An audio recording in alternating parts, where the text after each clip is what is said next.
ladies and gentlemen. The story you are about to hear is true. Only the names have been changed to protect the innocent. NBC brings you Dragnet.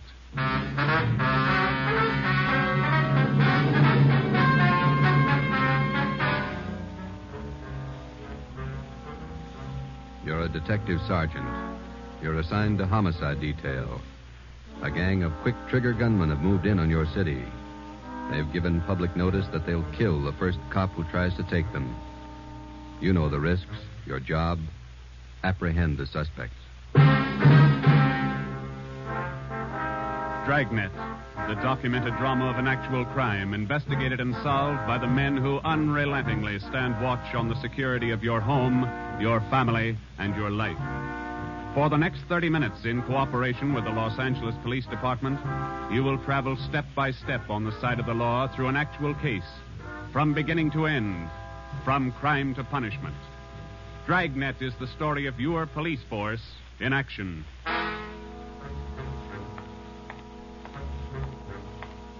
It was Wednesday, April 17th.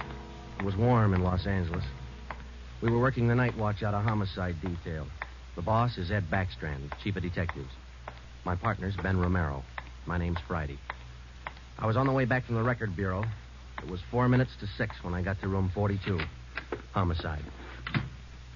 Say, Ben, I pulled the package on the Raymond killing. And that proves you can still read, Friday. He said it, Joe. Your pal, Fred Lindsay. Hiya, Fred. What's doing? Busier than you are. We know what we're looking for. Just having a little trouble finding them. That's the way it is with automobiles. They misplace so easy. Not normally, they don't.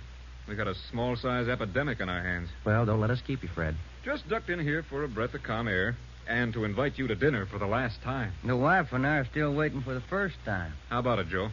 Ruth's got a new pressure cooker. Your sister-in-law visiting you again, huh? No, on the level. Not selling a thing. Come on. Who is it this time? My cousin. But she's awfully pretty, Joe. Oh, why do you guys insist on trying to marry me off? Me and Fred went down fighting, but it kind of grows on you after a while. Now, tell me, what is it about a married man? Just can't stand to see one single man left in the world. How about it, Joe? Tomorrow night at 7, okay? Okay. Tell Ruth I'll be there. It figures that he's got to run out of kinfolks pretty soon. Fine, we'll be expecting you. Got a stakeout tonight, but tomorrow I'll be clear. Anything big? Nothing definite, Ben. Just to follow up on those stolen cars. See you, men. So long, Lindsay. Joe, you'll like my cousin. Oh, never say die. What a character. You just catnip to women, Joe. Yeah. Well, here's that Raymond package. Let's check those dates that Backstrand wanted, huh? Wednesday, April 17th was just routine. A dinner date I tried to get out of, some paperwork that the chief wanted done, and a hot, sticky day. Too hot to wear a suit of clothes. Sometimes it's like that. A day starts out being routine, and by the time it comes of age, it's got a personality all its own. At 10:23 that night, Ben and I were just finishing up the paperwork, and Ed Backstrand opened his office door. Friday, Romero, just got a hotshot call. What you got, Skipper? Hold up and shooting at Hooper and Esperanza, code 3. Code 3, that means red light and siren. It was 10:32 when Ben and I pulled up at the corner of Hooper and Esperanza. It was a bar in the basement of a building on the south side of the street. A radio car was there, and the two officers were holding the crowd back. A man was talking to one of the officers who turned and pointed to us. As Ben and I got out of our car, the man hurried over to us. You're the detectives? That's right, Sergeant Friday. My name's Cummings, R.L. Cummings. I own the bar. This is terrible. There was a gunfight downstairs. Uh-huh, come on.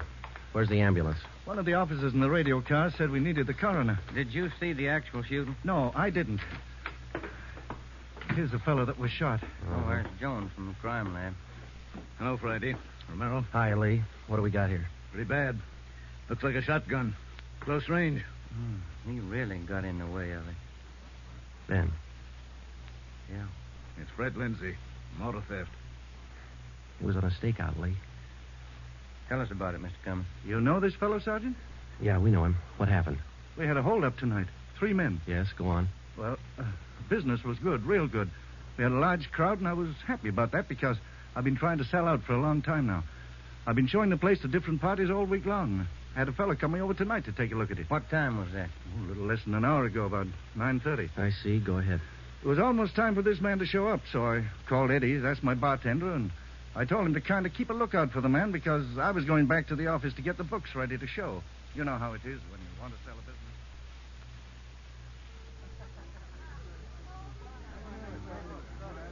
You'll watch for him, Eddie? You bet I will. If you want me, I'll be back in the office. Keep your mouth shut and stand still. Huh? You own this bar, don't you? Well, yes. What is this? You're the boy we want to see. Which one are you? All three of us. What's going on? What's it look like, genius? Just a stick-up. I haven't any money. You go to the bank on Thursdays, don't you? Well, I made my deposit today instead. I've been watching you for a month now. Don't give us that. You go to the bank on Thursdays. Now, come on, hand it over. I'm telling you the truth. I usually go on Thursdays, but I went today instead. You're lying, Ace, and we ain't got much time. Look, you can have all the money I've got on me. I think it's about $200. But that's all I have. Here. Why you argue with him? Take what he's got and we'll shake the customers down. No, please don't do that. You got my money. Isn't that enough? No, it ain't. Come on, let's go out front. That's about all I remember, Sergeant. When I come around, I was lying on the floor of my office. You better have somebody take a look at that cut on your face. Yeah, I'm going to right away. There's my bartender. He saw the fight. What's his name, Eddie? Yeah. Eddie. Yes, sir? These men are detectives, Eddie. Will you tell them what you saw? Oh, it was pretty rough. And tell us what happened when they started to shoot. That fellow the coroner just took out of here sure was long on nerve. Took on all three of them single-handed. Uh-huh. Tell us what you saw. You ought to get that fellow's name. Sure had a lot of nerve. Took over just like he was a cop. He was a cop. Now, what did you see? I pegged him for a cop. Well, he was sitting up at the bar. Been nursing a bottle of beer for about an hour. I was keeping an eye on the front door, watching for this fellow the boss wanted to see. So I didn't see the three hold-up men come through from the back. But I heard them. All right, let's knock it off. You can all see this shotgun. Anybody make a move and I'll blow your head off. Demas, cover the front door. Got it. Sickle, shake him down. Okay, gents. You guys in the band, keep that music going. The rest of you people turn around and face the bar. Put your hands on top of the bar and leave them there till we tell you to move. Come on, hurry up. Knock it off. Okay, Sickle. We'll take your money, your watches, anything else you got. Now, don't try to be cute and hold out. All right, you, take off the watch. I'll get your billfold. You, lady, let's have the ring. This Come man on, they take called the Sickle went right down the line. Took everything he could lay his hands on. This cop, your friend, was facing me at the far end of the bar. He was standing there just like the others. He kind of leaned toward me a little. Can you see the guy with the shotgun? Yeah, Where is he? center of the room. The other guy still at the door? Yeah, Got his gun out? holding it in his right hand. How far down the line is the other guy? About 10 people away. Hey, you two down at the end there. Knock it off. Hurry up, Sickle. Doing the best I can. Come on, let's have the purse, lady. You, next to the lady here, get the watch off. I'll take this wallet over. How far away now? He's getting closer. But we better set up like he says. I'm going to take the one with the shotgun first. He'll blow you to pieces. I got a gun. How far away is that guy now? I thought Jans told you two to shut up. All right, Sickle, try to move and I'll break your back. Let me go. Go ahead and shoot, Jans. Get away from him, Sickle. All you people at the bar, down on the floor. Okay, you with that shotgun, grab it. Demas, can you get a shot at him? Not without hitting Sickle. Come on, you, I'm waiting. You got us all wrong, boy. We like Sickle, but not that much. The cop was holding Sickle as a shield. When the big guy let go of the shotgun, both the cop and Sickle ducked. The cop didn't get hit. This man, Sickle, fell over on his face, grabbed at his arm. The man with the shotgun went down on one knee, holding his stomach. The man at the door took a shot at the cop, but he missed. Then the cop fired 3 shots at the man by the door. Looked like the first 2 missed, but the last one caught the man in the leg and he went down. Well, by this time, the big guy with the shotgun had recovered enough to hold his weapon again. I tried to warn the cop. Look out! The guy with the shotgun! I see him. The cop pointed his gun and pulled the trigger, but he was out of shells. Boy, Sergeant, my stomach knotted up when I heard that hammer fall against those empty chambers. The cop threw his gun at the guy with the shotgun and then ran right at him. You know, it was just as if that cop was trying to run right down the barrel of that shotgun. I glanced at the cop on the floor, then I tried to follow the 3 of them as they made their way out of the bar. They jumped into a car out front and drove off. As a kid, I used to watch Bill Hart take on a whole gang in the movies, but this way, right in front of my eyes, Sergeant, he was an awful brave guy. Did you get the license number of their car? No, I didn't. I couldn't see very well. You got a pretty good look at all 3 of the men, though, didn't you? I believe I'd recognize any of them. Thanks, Eddie. What's your last name? Bowers. Eddie Bowers. Got that, Ben? Yeah. You'll be hearing from us, Eddie. We may want you to look at some pictures for us. Glad to help any way I can, Sergeant. I hope you get the men that shot this cop. You're sure going to try, aren't you? Yeah, Eddie. We're sure going to try. The next step was for Ben and I to make a complete report to Chief Ed Backstrand. They got Lindsay, huh? That Fred Lindsay an auto theft? Yeah, that's right. Good cut. You say he wounded 2 out of the 3 in that holdup. Yeah. That means they'll have to have medical attention in a hurry. We'll check all the small hospitals, cover all the drugstores to get a line on anyone who's bought medical supplies in the last hour. Uh-huh. As soon as medical detail notifies Miss Lindsay, I'd like to go over and see her. Smith from the medical detail's out there now. By the time you get back, we may have a flash in the drugstores or hospitals. We'll be back in 30 minutes. Call in when you get out there. Right, Ed. You might carry this with you. Yeah? I'm sick. I'm sick to my stomach about this thing. I want you to get those 2-bit punks. I don't want them to see another sunrise. Got that, haven't you? Yeah, Ed. Let's go, Ben. Chandler? Yes, sir. Put out an APB. Have communications broadcast the descriptions of these suspects every 30 minutes until further notice. Get that to communications right away.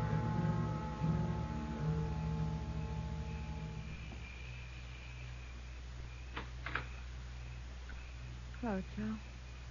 Come in. Thanks, Ruth. Sit down. Ruth, you know how we all feel. It's all right, Joe. You're married to a cop. I guess you're meant to expect things like this. He'd like that. Fred and I used to discuss the possibility of this. Used to worry about him. I used to worry a lot, Joe. All those nights when he was away and the days, I used to worry. Now I know he's safe. Anything you want or you need? Thanks, no, Joe. Anything at all that I can do? Yes, Joe. I think there's something you can do. You and Ben are assigned to this case, aren't you? That's right. Then be careful. Thinking that you and Ben will have to face those killers. Ben's wife. Be careful, Joe. Yeah, Ruth, we will. Oh, sure. I want to see you get the men that did this to Fred. More than anything, I want that. No more heartaches. Yeah. Thanks for coming by, Joe.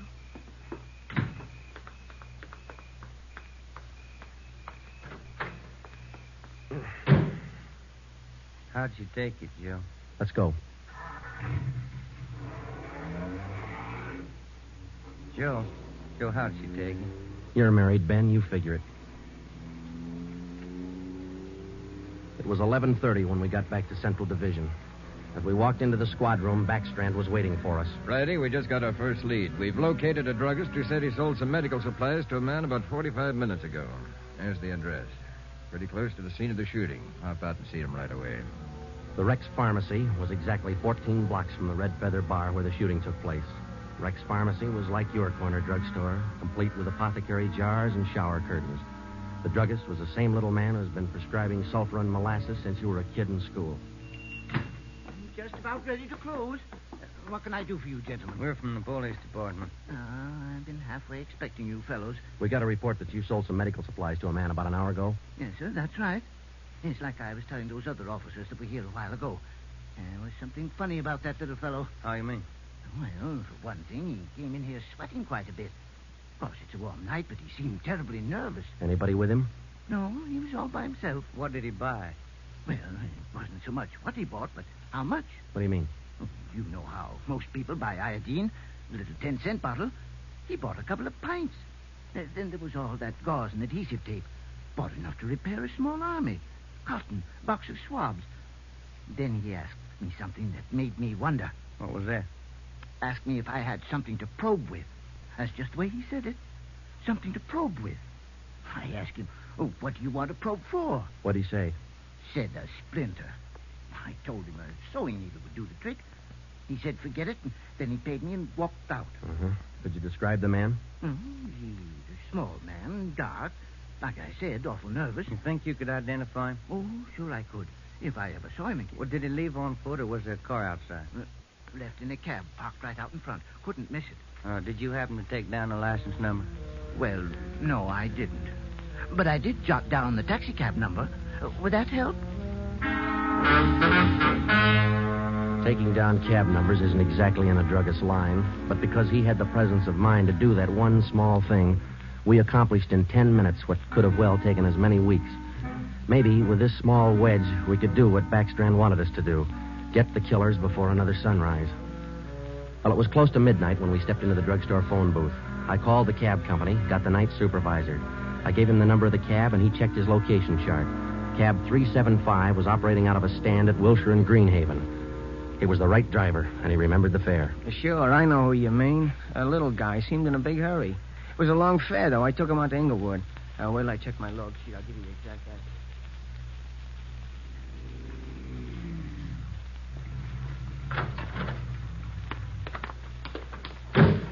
Here it is, Joe. 1523 Imperials.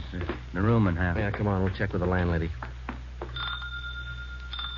Kind of late, Joe. Yeah, let's stand away from the door, huh? Might not be the landlady who answers. Yes, what do you want? Police department. Oh, just a minute. Let me see your badge. There you are, ma'am. I'm Sergeant Friday. This is Romero. Homicide. All right. Now, what do you want? I run a good, clean rooming house It's here. not the house, lady. It's one of your tenants. Which one? That's what we want you to help us on. Look, do you men know what time it is? Come back here in the morning. Sorry, this can't wait till morning. Well, I'm not going to invite you in.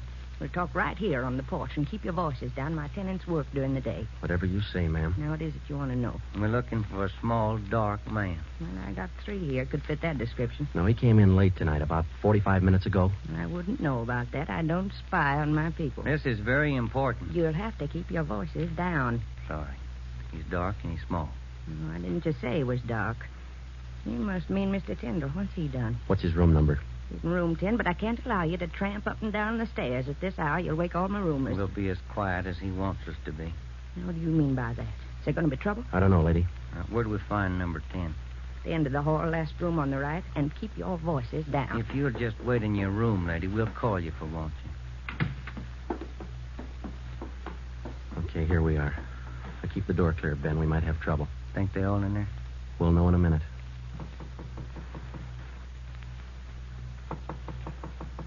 Who is it?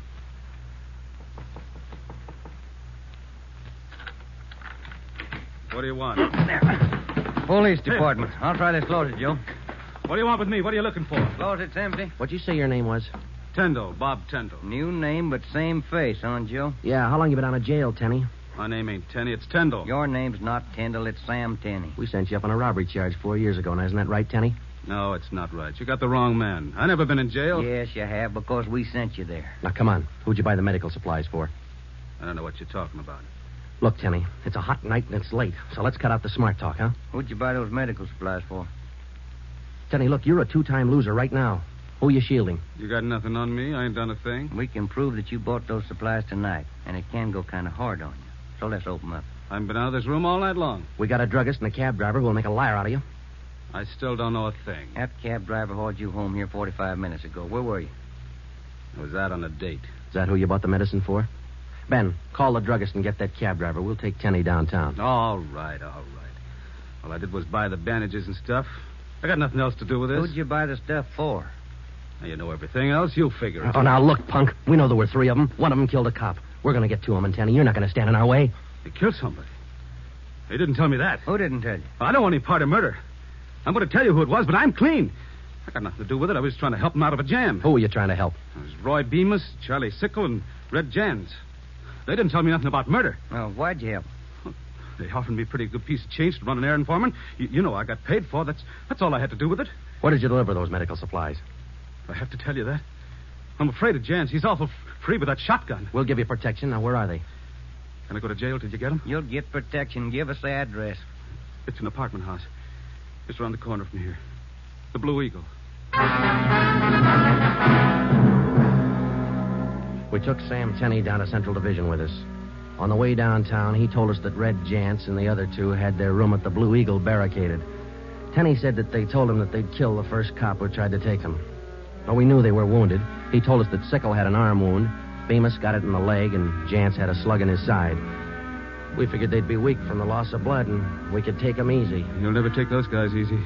Sure, they lost a little blood, but they had enough fight left to stack that room. And they got enough left to kill you if you try to take them. On the way to headquarters, we stopped at an all-night drive-in and called Ed Backstrand. We told him we had a radio car watching the Blue Eagle. We gave him the whole story and told him we were on our way in. By the time we checked into Homicide, Ed had the plan all mapped out. It was 2:25 a.m. Here's the map from the city engineers. It's one city block bounded on the north by Hawthorne Street, on the south Lawndale Avenue, on the east 16th Street, and to the west 17th. The Blue Eagle apartment house is right here on 16th and Hawthorne. West of the Blue Eagle is a private residence. South of the Blue Eagle on 16th is a vacant lot. There are 12 apartments in the building. The men we want are on the second floor, number 11. And that apartment faces east on 16th. How do you want to handle it, Ed? Now, Baker and Moorheim will evacuate the private residence. Friday, and Romero clean out the apartment building. Right, Skipper. All traffic is being diverted. The entire block is completely isolated. We'll throw up a cordon. As soon as we clear the residence, nobody goes in, nobody goes out. Will you brief us again when we get there, Ed? I'll give you all the briefing you need right now.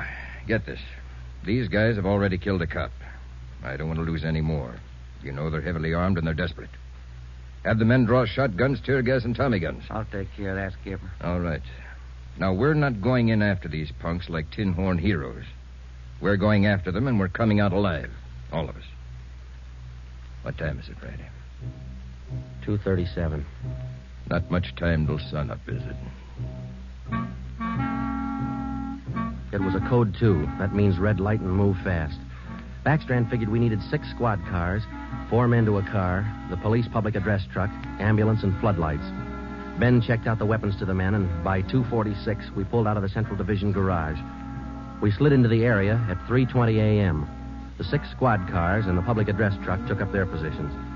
The floodlights were rigged and ready to turn on at Backstrand's command. The machinery was set to roll as soon as we got the neighborhood cleared. Ben and I evacuated the Blue Eagle apartment house. How many does that make, Joe? Well, we've cleared 9. 2 to go. Here's apartment 10. The killers are right next door. Joe, I'd like to kick that door in right now. Take your time, Ben. We'll get to him. Quiet now.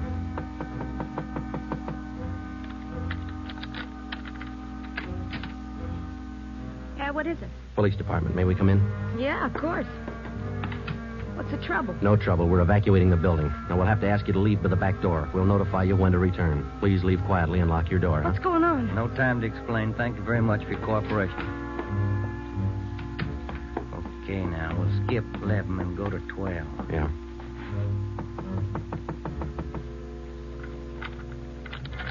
Yeah?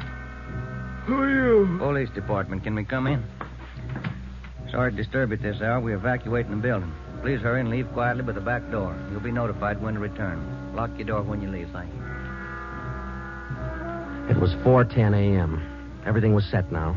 The neighborhood was completely cleared. The entire block was empty except for apartment 11 on the second floor of the Blue Eagle. I left Ben to watch the door of apartment 11. I went downstairs and across the street to join the rest of the men. It was Ed Backstrand's show from here on. That's it, Ed. All set. Baker, Moorheim, all clear? All clear, Chief. Baker, you and Moorheim take 3 men and cover the rear of the building. Right. Is that detail covered Hawthorne Street? They're all set, Ed. How about the vacant lot? Taken care of. The rest of you men? Yeah. Friday and I are going into the building. We'll try to get him to come out now. Johnson. Yes, sir? Come with us and keep us covered. Let's go.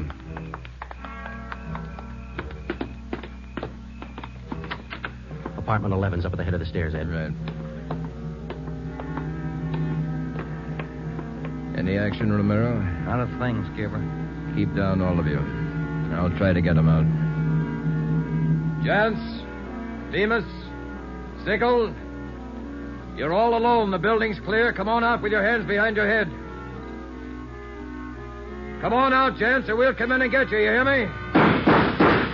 I hear you, Ed. Come on, let's get out to the street. Johnson, cover that door and be careful. Keep down. Right, Chief. Friday, Romero, come with me. We left Sergeant Johnson to watch the door, and we ran out into 16th Street and ducked down behind the police sound truck. The floodlights hit the side of the building. Backstrand grabbed the microphone. Chance, Bemis, Sickle. You've got 30 seconds to come down out of that room. Walk out backwards with your hands behind your head. Stay together. Don't fan out. 30 seconds, Chance. They're making it tough, Ed. Romero, lob some tear gas through that window. Right, Skipper. Come on out, Bemis. We're giving you a chance. That's more than you gave that cop in the bar. Come on out. That's Jance, Ed. He isn't coming out. They must have got Johnson because they're in another room. Shoot the gas in there. That's not going to get him out, Ed. Give it time, Friday. lights in up there. Friday, rake that second floor with the Tommy gun. Let's keep them in one room. Right. Hold your fire, Friday. George, give us a couple of masks. Ben and I are going in. The rest of you men concentrate your fire on those 2 rooms. Pin them down. Here's your mask, Joe. Let's go.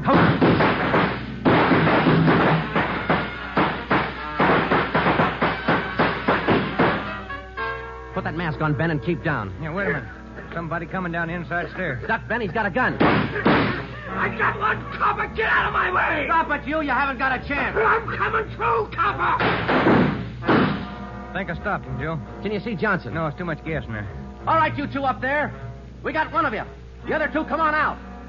Joe, think we got him? I don't know. Can you see Johnson? No, Joe. It's still too thick in there. I'm going in, Ben. Cover me. Come on. We know there are 2 of you up there. Just one, copper. Throw your gun down the stairs ahead of you. Hurry up.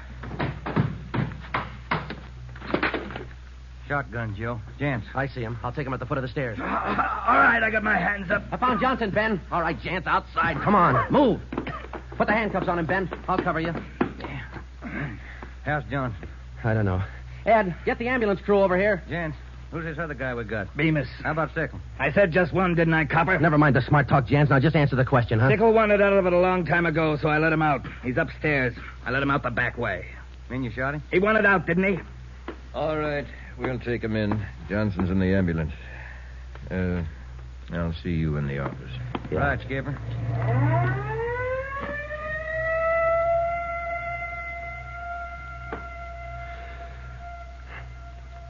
How about a smoke, huh? No. Yeah. Here you go. Backstrand said he didn't want those men to see another sunrise. Yeah? 5 minutes to 5, Joe. Sun ought to be up. Yeah. But look, Ben. It's cloudy. Guess we'll never know, huh?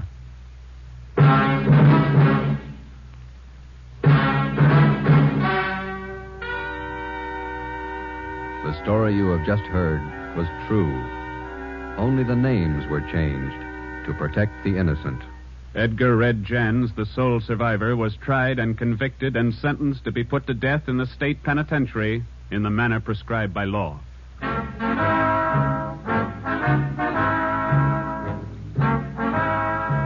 You have just heard the 4th in a new series of authentic cases from official files. Technical advice for Dragnet comes from the office of C.B. Horrell, Chief of Police, Los Angeles Police Department.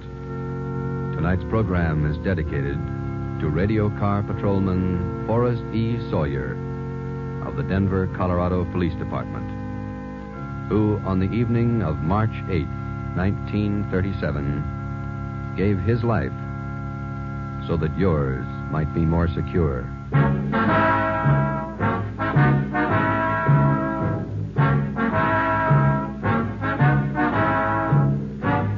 Dragnet came to you from Los Angeles.